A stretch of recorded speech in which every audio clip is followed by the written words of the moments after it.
Bonjour à tous. Alors cette semaine, je vais vous faire une petite vidéo sur la MG4. Je vous avais fait une vidéo où ça faisait presque un an que je l'avais. Et puis maintenant, ça fait un an. Donc je vous refais une vidéo sur mon trajet le plus régulier, à peu près 150 km. Et je vous explique un petit peu on va faire un bilan sur la première vidéo. Et puis aussi voir un petit peu comment se comporte la voiture. Comme vous pouvez le voir, je suis à 79% de batterie, j'ai 304 km. En général, en plein hiver, le pire que je descends, c'est 270, 280. Donc là, on est plutôt pas mal. C'est ma recharge habituelle. Vous voyez qu'il y a un petit triangle jaune. Alors, c'est pas qu'il y a un souci avec la voiture, c'est tout simplement que ça fait un an, c'est le moment de la révision. Donc c'est parti, je vous emmène sur la route avec moi et puis on va aller voir un petit peu ce que ça donne ce premier entretien en même temps.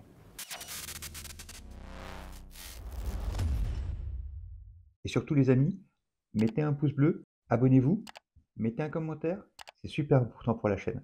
Merci beaucoup. Alors j'en profite maintenant pour vous faire un petit bilan sur mon parcours. Donc je vous avais dit que j'avais 150 km, finalement c'est plus 180 km parce que en fait je vais un peu plus loin que le chemin que je fais d'habitude parce que en l'occurrence là je vais la porter, comme je vous ai dit, à l'entretien. Donc à l'entretien je l'amène à Charleville-Mézières à la concession MG, mais faut savoir que c'est pas la concession MG qui fait l'entretien parce qu'ils n'ont pas l'atelier nécessaire, et en fait ça sera chez Citroën qui fait partie du même groupe de concession automobile, hein, bien sûr, pas de constructeur. Bref, je m'y rends, je vous fais un premier petit bilan sur la consommation. Alors, comme vous pouvez le voir, ici, on tourne autour de 18,6 kWh au 100 km. Et puis on a fait à peu près 143 km. Alors, si vous vous rappelez, au début de notre trajet, on était à 300 km d'autonomie. Là, j'ai parcouru à peu près 144 km et il reste 109 km d'autonomie. Alors, si on fait le calcul, on est à 260, enfin 255 même. Donc, on est quand même très très loin des 300 annoncés. C'est toujours comme ça. Avec la MG4, il faut se le dire, on perd toujours quand même pas mal entre ce qui est au démarrage et au final à l'arrivée. Alors si vous regardez pour cet état, donc pour mes 18,7 de consommation en kWh au 100 km, mes réglages de clim sont les suivants. Donc j'ai une clim à 22 degrés, et puis honnêtement il n'y a pas de truc foufou au niveau des réglages, je ne suis pas en abus total. Donc ça, c'est une petite chose à se méfier toujours sur la MG, je trouve, comparé à d'autres voitures. C'est que l'autonomie réelle, c'est pas forcément celle qui est affichée quand on démarre la voiture au premier abord. Bon, après, c'est quelque chose qu'on sait, donc est-ce que c'est dramatique? Pour moi, personnellement, c'est pas dramatique parce que ça convient à mes usages. Donc je sais m'adapter par rapport, et ça convient par rapport à mes trajets. Après, pour d'autres personnes, peut-être que ça peut être un peu plus un handicap. Bon, à voir. Je vous ai pas précisé, mais je roule généralement entre 90 et 110 km/h. Je vais rarement au-dessus et je vais rarement en dessous, à part bien sûr quand je passe dans des villes ou des choses comme ça. Mais pourquoi je mets ma vitesse comme ça? Je trouve que le 100-110, c'est quand même une bonne option parce que ça permet de pouvoir quand même dépasser tout ce qui est camion, etc. sans faire non plus de folie. Alors c'est vrai que vous allez me dire, dis donc, la consommation elle est quand même un petit peu élevée par rapport elle est quand même un petit peu élevée par rapport à la vitesse justement qui est plutôt faible utilisée. Ouais, j'avoue que je vais pas plus vite, donc j'imagine bien que si je vais plus vite, la consommation va se réduire encore plus.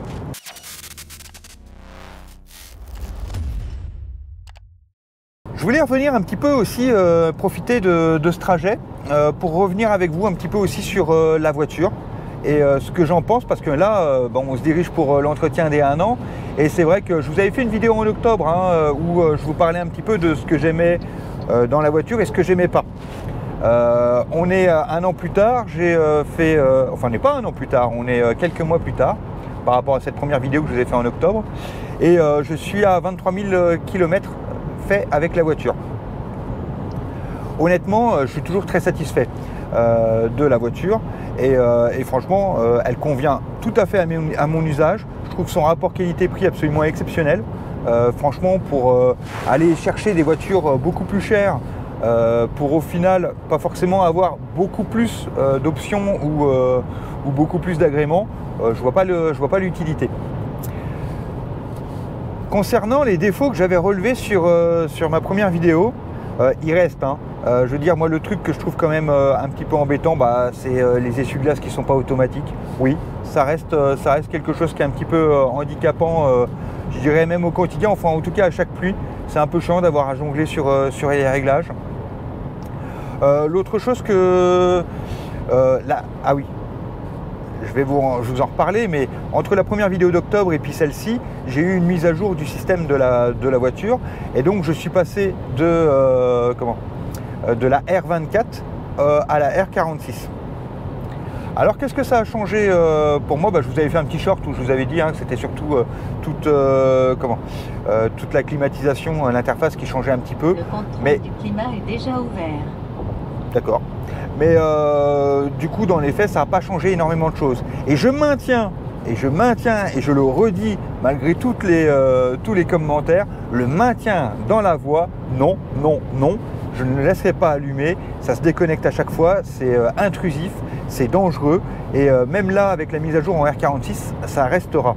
Je pense que les personnes qui disent que le maintien dans la voie est bien, c'est qu'ils n'ont pas vraiment eu l'occasion de conduire d'autres voitures avec des maintiens dans la voie, ou alors peut-être chez d'autres constructeurs un petit peu du même style.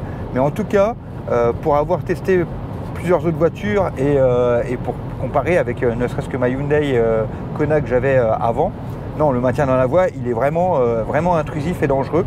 Donc systématiquement, dès le démarrage, je l'enlève, et même en R46, je l'enlèverai toujours et je l'enlève. Autre chose, une petite chose, alors je sais qu'il y en avait 2-3 qui me disent ouais, t'as dit qu'elle mettait du temps à démarrer la voiture quand on mettait son pied sur le frein. Ça mettait du temps pour pouvoir passer la boîte de vitesse sur D. Et moi je maintiens aussi, je suis désolé. Oui, ok, dans ma vidéo la portière était ouverte, et tant que la portière est ouverte, il faut appuyer 2 fois sur la pédale de frein pour pouvoir mettre la boîte de vitesse. Par contre, je suis désolé, mais moi au quotidien, je monte dans la voiture, je ferme ma portière, j'appuie sur la pédale de frein, et c'est pas systématique que je peux enclencher mon levier de vitesse sur D. Et ça, des fois, je trouve que c'est chiant, j'ai envie de partir un peu plus vite. Alors, l'autre chose que je trouve quand même parfois et même de temps en temps assez embêtant, c'est le fait qu'on ne puisse pas redémarrer la voiture sans avoir mis sa ceinture quand on est en pente. Souvent, on est quand même dans les portes de garage, on a des descentes, et on a un lecteur de badge, on met son petit badge, et puis parfois on est un peu loin du badge, donc on se dit c'est tout, je retire ma ceinture, je retire ma ceinture, j'ouvre ma portière, je badge, le temps de remonter dans la voiture, le temps de remettre la ceinture, le temps de appuyer sur le frein et de mettre le D. Et parfois on est un petit peu juste. On est un petit peu juste pour re-rentrer, parce que la porte de garage va se refermer. Et ça, c'est un petit truc qui est un petit peu gênant quand même. Mais bon, pareil, faut s'habituer. Une fois qu'on le sait, on le sait. Mais dans le quotidien, parfois c'est un peu chiant. Alors, mis à part ces petits défauts que je viens de citer, moi je suis hyper content de la voiture. La voiture, c'est un bonheur. Elle fait ce que je lui demande, elle correspond à mes besoins. Donc la voiture correspond à mes besoins, et donc j'en suis vraiment satisfait. J'ai pas, à part ces petites choses que je vous ai dites, j'ai vraiment pas grand chose à lui reprocher. C'est toujours plus facile de trouver des points négatifs que des points positifs, mais moi il y a peu de points négatifs et j'ai beaucoup de points positifs, dans le sens où à part ces petits points, tout le reste va. Tout le reste va et l'autonomie, moi, me convient. Je pense que, ok, elle consomme un petit peu, ça c'est clair, ça c'est net, ça se sent. Ah oui, si, je vais vous parler justement de ce que j'aime bien. J'adore le régulateur adaptatif. Sur la voiture, je trouve qu'il fonctionne bien. Je suis vraiment content de ce qu'il fait au final. Hein. On lui met la vitesse, il répond bien, il s'adapte bien par rapport aux véhicules qui sont devant nous. Donc ça c'est plutôt vraiment agréable.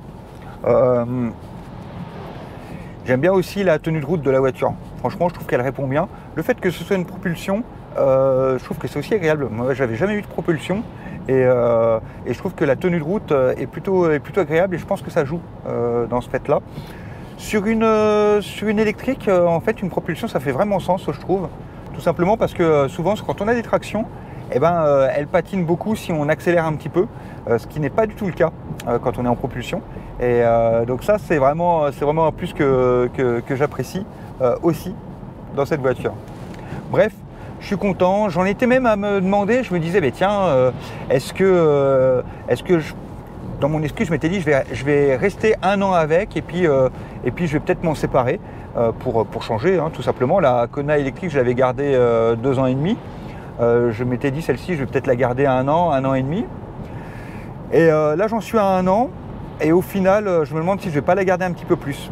Alors, pourquoi je la garderai un petit peu plus ? Il y a plusieurs raisons à ça. Hein. La première, c'est que qu'au final, changer, ouais, mais changer pourquoi ? Hein, pourquoi au final ? Parce que on regarde un petit peu le marché, on regarde un petit peu ce qui se passe. Là, début 2024, il y a beaucoup de nouveautés qui ne sont pas encore arrivées. Les constructeurs baissent un peu leur prix chacun, mais ils étaient vachement élevés, donc ils baissent un peu leur prix. Donc du coup, j'avoue que je ne sais pas trop sur quel pied lancer et où aller. Donc Donc je ne sais vraiment pas sur quoi je pourrais me retourner autre. Alors vous allez me dire, bah oui, alors une Tesla Model 3, ça serait peut-être le bon compromis et la bonne évolution. Oui, mais moi le souci quand même que j'ai avec ça, c'est que j'ai pas envie de mettre beaucoup d'argent dans une voiture. Et là, je trouve que quand on approche les 30 000, c'est déjà un bon budget. Et mettre plus, ça me fait mal. Donc non, je suis pas prêt à ça en tout cas. Donc moi, la MG4 me semble être le meilleur compromis du moment. Si je devais acheter une voiture maintenant, c'est la MG4 qui me semblerait être le meilleur compromis. Si maintenant je la possède déjà comme là, je préfère entre guillemets, enfin non, je préfère pas entre guillemets, je préfère la garder et voir ce que donne un petit peu dans le futur. Elle se revendra toujours bien, une MG4, même s'il y en a eu maintenant un petit paquet. Il y avait des bonnes offres, elles se sont vendues pas très cher comparé à la concurrence, donc elle décotera un peu moins. Une voiture, de toute façon, il ne faut pas se leurrer, hein. Ça décote. Celui qui dit je vends ma voiture plus cher, à part à une certaine époque avec les Tesla où ça avait fait le jeu, non, on perd de l'argent. Une voiture, c'est pas un investissement, hein. Mais j'ai l'impression qu'avec la MG4, peut-être qu'on en perdra un petit peu moins qu'avec d'autres modèles, parce que justement, on les a payés à peut-être un prix un petit peu plus juste au départ. Donc, personnellement, je vais la garder.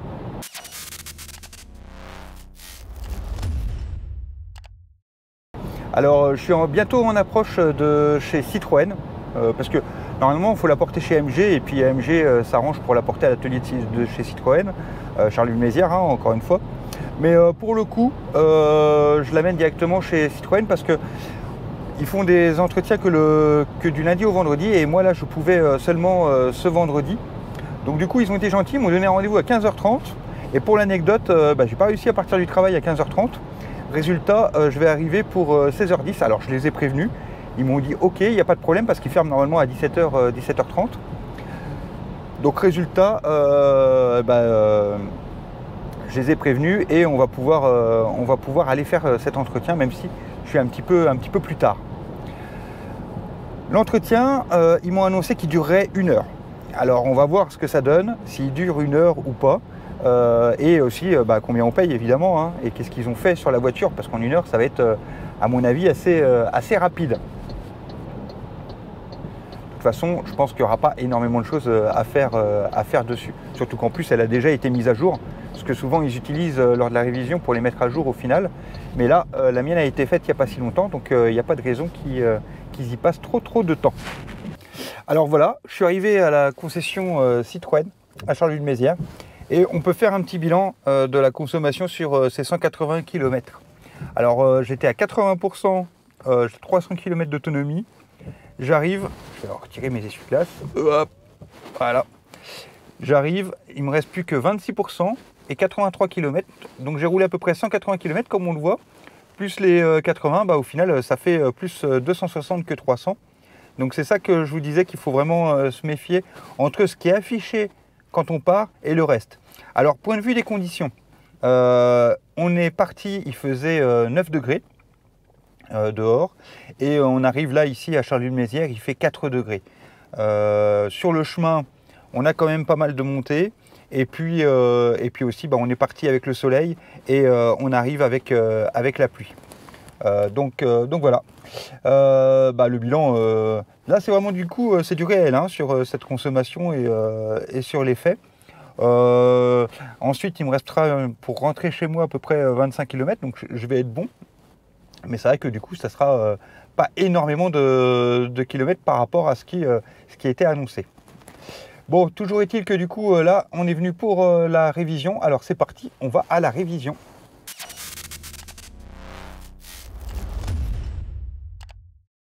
Alors voilà, bah, je vous reprends. Je viens de sortir de l'entretien. Alors, du coup, je suis arrivé, il était 17h... non, pardon, il était 16h10, quelque chose comme ça. Là, il est 17h10, ça a mis 1 heure. J'ai reçu, du coup, le papier de l'entretien. Alors, je vous le montre. Papier de l'entretien, donc... contrôle des mises à jour, bah, je les avais faites il n'y a pas si longtemps, donc du coup il n'y en avait aucune à faire. Les niveaux pression éclairage, bon, pas grand chose à faire. Lavage offert, au final, bah, en fait il n'y avait rien à faire. Et pour un total de 115 €. Alors, vous allez me dire, oui, c'est cher. Après, honnêtement, bon voilà, les entretiens, on sait que c'est prévu dans l'entretien de la voiture. Ça permet aussi de s'assurer de la prolongation des garanties. Honnêtement, tant qu'on reste dans la centaine d'euros, je trouve que c'est raisonnable. Une fois par an, voilà, on sait que c'est dedans. Mais dans les faits, en fait, bah, il n'y avait rien à faire. Donc suite au prochain numéro. Alors résultat, hein, comme je vous disais, j'ai 24% de batterie, il me reste 77 km, une petite 25-30 km à faire, donc ça va aller, mais résultat au final aujourd'hui j'aurais fait 210 km ouais, 180 plus 30 et puis il reste les 40, donc vous voyez on est autour des 280. Au final, maintenant, il a recalculé, mais du coup, c'est pareil. En fait, il en a remis, mais il en reperdra sûrement plus en roulant. Donc voilà, je vous ai fait un petit tour global. On en a profité pour faire cette révision. Et puis bah, suite au prochain numéro sur cette MG4, que je vais encore garder un petit peu, je pense.